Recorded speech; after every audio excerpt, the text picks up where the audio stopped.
Le Poinçon, un podcast de la BBR. Nous sommes heureux de vous retrouver pour un nouvel épisode du Poinçon, le podcast de la BBR à Genève. Dans cet épisode, nous recevons un de nos abonnés, M. Claude Rigal, qui bénéficie de nos services depuis une vingtaine d'années. Cette fidélité lui a permis de suivre l'évolution de nos prestations et des différents supports de lecture.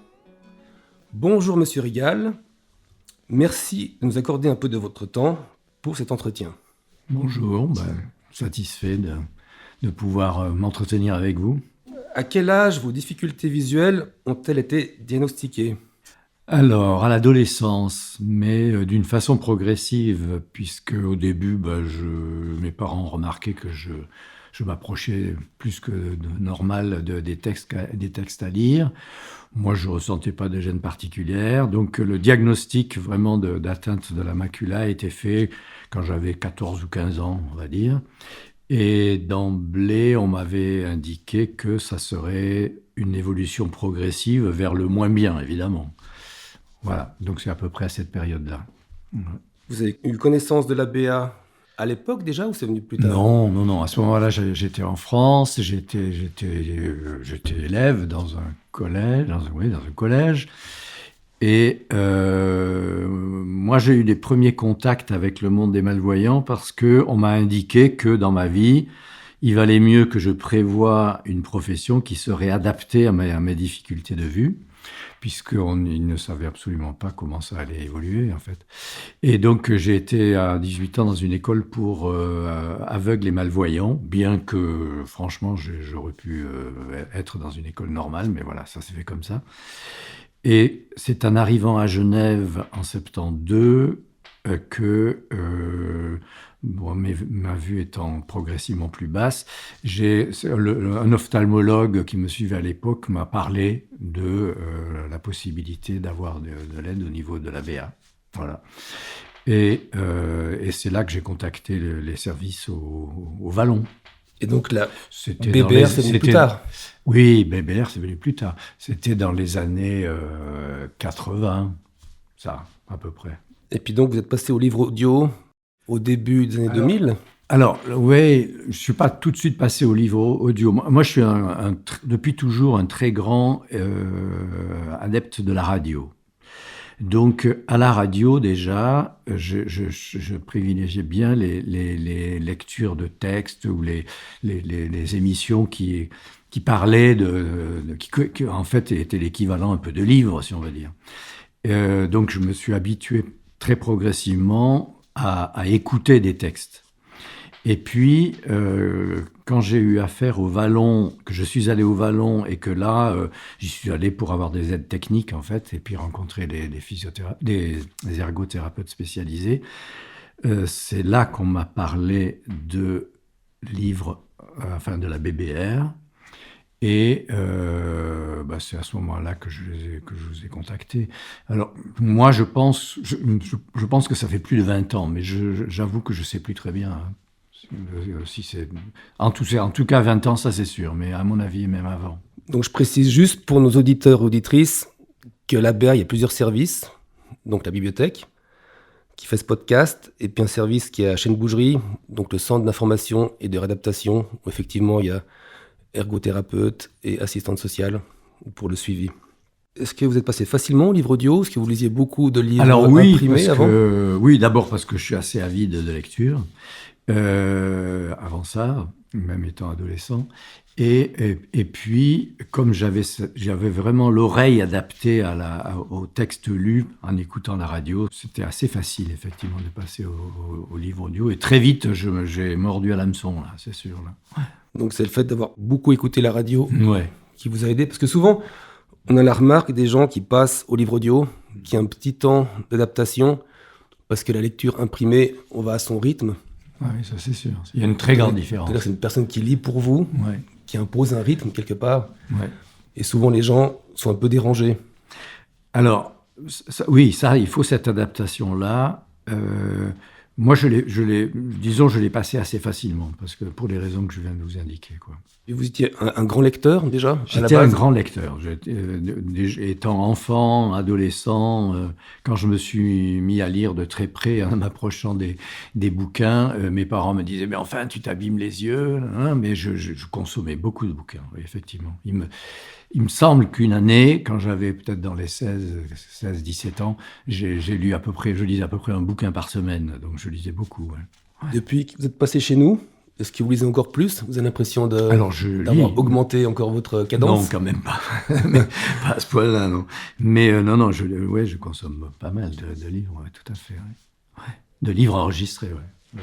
Vous lisez un peu au quotidien, de manière De hebdomadaire? toute façon, au quotidien, ça c'est sûr. Vous avez des moments privilégiés pour lire ou Alors, ça dépend des bouquins. Il y a des choses où on doit être attentif, mais on n'est pas obligé d'être vraiment fixé. Le texte peut se dérouler sans qu'on soit extrêmement attentif. Si on lit un polar, voilà, ça peut passer comme ça. Si ce sont des textes plus sérieux, qui ont un vocabulaire plus complexe et tout ça, non, là, je peux pas le faire. Mais sinon, moi, je constate que l'endroit où j'écoute, j'emploie toujours le mot lire, mais en fait j'écoute, c'est la plupart du temps c'est dans les transports publics. Dès que je suis dans un bus, un tram, un train, un avion et tout ça, j'écoute des livres. En marchant dans la nature, je suis un grand adepte de la marche, j'écoute beaucoup aussi. Et puis bien sûr chez moi, dans des conditions un peu plus tranquilles, quoi. Mais disons, si j'ai une activité un peu banale, si je fais de la cuisine et tout ça, j'écoute aussi très souvent. Et par contre, je n'écoute pas le soir avant de m'endormir, parce que ça, c'est un piège, quoi. Les gens qui aiment lire, ils aiment éveillé après. Et voilà, ils aiment Ouais. lire. Non, pas rester éveillé. Les gens qui aiment lire avant de s'endormir, quand ils s'endorment, ça pose pas de problème, parce que alors que si on s'endort, alors que le texte continue à défiler, c'est problématique pour retrouver la suite. Donc, si on lit un bon polar, plus l'intrigue. Voilà, si l'intrigue, si on passe à côté du moment important, ça va pas. Et puis après, pour retrouver l'endroit où on a perdu, c'est pas facile. Vous avez des genres littéraires préférés, des auteurs favoris? Alors oui, moi je suis un fan d'histoire, donc tout ce qui est livre historique, roman historique, ça oui, ça je lis assez volontiers. Après, sinon, c'est très large. Ça dépend des périodes. Dans ma vie, ça a beaucoup évolué, ça, mais j'ai des périodes. Quand j'ai un auteur qui me plaît, en général, je lis plusieurs livres de lui à la suite, comme ça. Je reste dans une période. Mais par contre, quand je commence un bouquin, j'aime bien le terminer. C'est très rare que je m'arrête, même s'il me casse les pieds, j'essaye d'aller quand même d'aller au bout. Là, c'est une rigueur, quoi qu'il arrive. Voilà, ouais. Pas toujours, mais la plupart du temps quand même. Et puis sinon, oui, c'est l'histoire. Après, il y a des auteurs, oui, il y a des auteurs qui m'ont marqué. Au début, par exemple, dans les livres enregistrés, je lisais pas mal de Hubert Reeves, sur l'astronomie. À l'époque, je m'intéressais à l'astronomie. Des livres dans les auteurs qui me plaisaient beaucoup au début, il y avait Éric Emmanuel Schmitt, là, qui a fait un livre qui m'a beaucoup, beaucoup marqué, c'est Ma vie avec Mozart. Des livres de ce genre, quoi, ici. Et après, dans les auteurs, bon, il y en a pas mal, mais à un moment, j'ai eu ma période Yasmina Khadra, voilà, des choses comme ça. Vous trouvez tout ce qu'il faut dans notre collection? Oui, je trouve qu'il y a une très large... Et en fonction des nouveautés qu'on propose, est-ce que vos goûts ont un peu évolué? Est-ce que vous avez Alors, testé des choses? Mes goûts ont évolué, mais oui, tout à fait, mes goûts ont évolué, dans le sens où... je me lis davantage de textes longs. Pendant longtemps, j'essayais de prendre des textes qui ne prenaient pas 15-20 heures d'écoute, quoi. Là, maintenant, je me lance plus volontiers là-dedans. Et pour rappel, il ne faut pas hésiter à proposer des titres Alors, ça m'est arrivé, j'en ai proposé des titres. On fait toujours le maximum pour... Ouais, alors j'avais trouver. proposé des titres, et ils ont été enregistrés. Je me rappelle d'un, en tout cas, c'était la biographie de Mandela. Et donc, comme je disais, 20 ans chez nous. Donc, vous êtes inscrit en 2005. Et à l'époque, les livres audio étaient encore sur cassette. Oui. Donc, vous avez vu un peu les différents supports. Ah oui, les CD. cassettes, oui, tout à fait. Les cassettes, je me suis beaucoup baladé c'est le cas de dire, avec des baladeurs. On appelait ça à l'époque. Il y avait effectivement, j'avais un petit truc autour du cou, une cassette qui tournait. Ça, j'ai beaucoup utilisé. Et vous avez bien appréhendé les changements à chaque fois? Ah oui, ça a été. C'est-à-dire, ça a été chaque fois en s'améliorant, quoi, parce que après, il y a eu les CD. Et les CD, là aussi, il y avait des lecteurs CD. Ouais, il y avait des lecteurs CD. Il y avait des lecteurs qu'on pouvait avoir en fixe et puis des lecteurs CD qu'on pouvait prendre en se baladant. Ou de temps en temps, il y avait des problèmes techniques d'ailleurs, quand ça bougeait trop. Et puis ensuite, le CD, on les a enregistrés sur SD. Et là, j'avais la période Vous avez Milestone. essayé les cartes SD aussi. Voilà, la carte Milestone, ça a été une période extra. Ça, j'ai beaucoup apprécié ce tout petit appareil qui était grand comme une... C'est de plus en plus léger, en fait. Ouais, c'était grand comme un demi-paquet de cigarettes. Et là-dedans, on pouvait écouter tout ce qu'on avait enregistré. Je venais ici chercher en général des CD, ou bien je me les faisais envoyer par la poste. Et puis, toute dernière nouveauté, vous êtes maintenant passé à BBR Player. Voilà. Donc, l'application qui permet de télécharger et de lire depuis un smartphone ou une tablette. Ouais, ça j'utilise. C'est ce que j'utilise maintenant. Vous êtes satisfait? Ouais, tout à fait. Ouais. Ça a été pour l'appréhender au départ? Elle est assez intuitive, elle vous paraît assez facile à utiliser? Oui, tout à fait. C'est facile. Le système en gros caractères là, qui présente, et moi je trouve que c'est bien. La possibilité d'écouter un petit peu un résumé du bouquin avant de l'enregistrer. Non, moi je trouve vraiment très simple, c'est chouette, ouais. Et puis sinon, vous utilisez un peu nos services, les conseils de lecture, les catalogues qu'on envoie tous les trimestres. Alors ça, j'utilise pas beaucoup, j'avoue. Je choisis mes bouquins Les coups de plutôt cœur, par des coups de cœur de mes amis, de ma famille, qui me parlent de ceci ou de cela, ou que j'écoute à la radio. Et puis, je sais que ça existe, ça, mais j'agis plutôt comme ça. Pas forcément donc dans des nouveautés. Parce que les toutes dernières nouveautés, qui paraissent pour l'ensemble du public, en enregistrement, de toute façon, on les reçoit plus tard. Il peut pas y avoir... Il y a toujours un petit délai. Il y a un délai obligatoire. Alors, au maximum, on essaie de coller au plus près des rentrées littéraires. Ouais. Mais c'est vrai que, oui, il y aurait cette possibilité. J'avoue que je fais un peu différemment. Ouais. Donc, il ne faut pas hésiter à nous appeler. On est là pour tous les conseils, pour suivre au mieux en fonction des goûts. Même au niveau des lecteurs bénévoles, s'il y a des voix que vous préférez ou... Il m'arrive assez fréquemment d'écouter des bouquins qui sont parus depuis il y a 15 ans aussi. Et voilà. Je viens de relire des trucs de Ramu, par exemple, qui à l'époque étaient faits sur cassette, et puis qui maintenant on a en téléchargement. Mais donc, ça date. Le lecteur, je pense qu'il est plus dans vos services. Au niveau de l'enregistrement. Oui, tout à fait. Des conditions, en tout cas, tout à fait. C'est sûr. Donc, plutôt satisfait, si vous deviez recommander la BBR à une personne qui a des difficultés de lecture, qu'est-ce que vous lui diriez? Moi, disons, j'ai déjà plusieurs fois indiqué à des gens que ça existait. Moi, ce que je leur dis, c'est que le système, maintenant, est facile à utiliser, qu'il y a un choix très large d'ouvrages, dans toutes les catégories, aussi bien des romans d'amour, si on en veut, ou des policiers, puis des œuvres philosophiques, quoi. Et puis donc il y a une gamme quand même très large.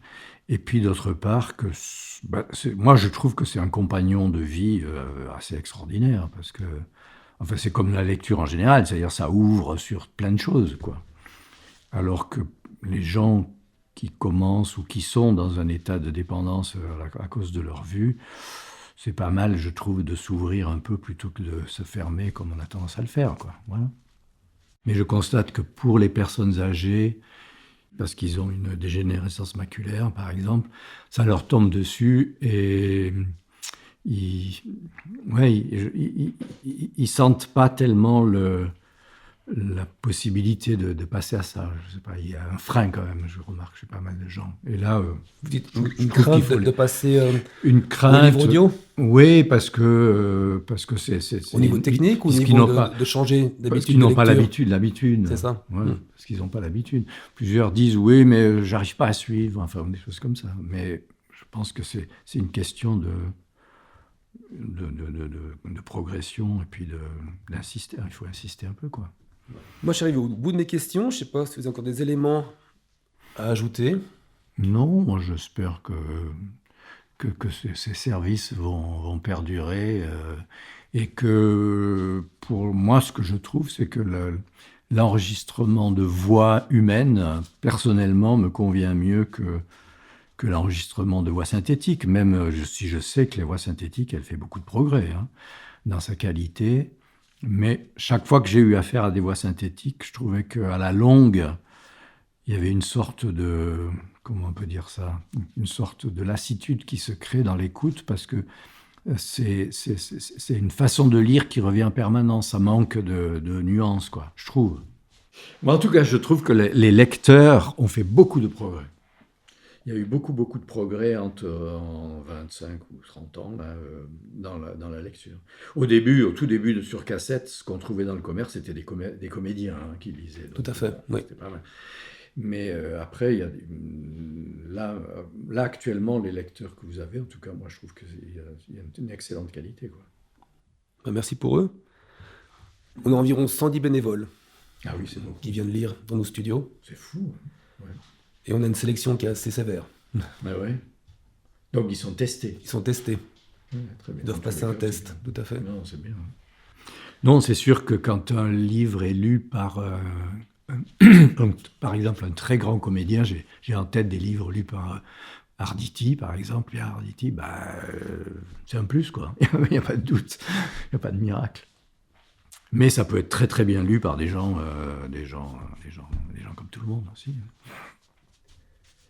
Nous voici à la fin de cet épisode. Un grand merci à notre invité pour ce partage d'expérience. N'hésitez pas à nous contacter au 022 317 79 01 ou écrivez-nous à pret@abage.ch si vous souhaitez en savoir plus sur notre collection de livres audio ou nos activités. La BBR, des livres à haute voix et des livres au bout des doigts.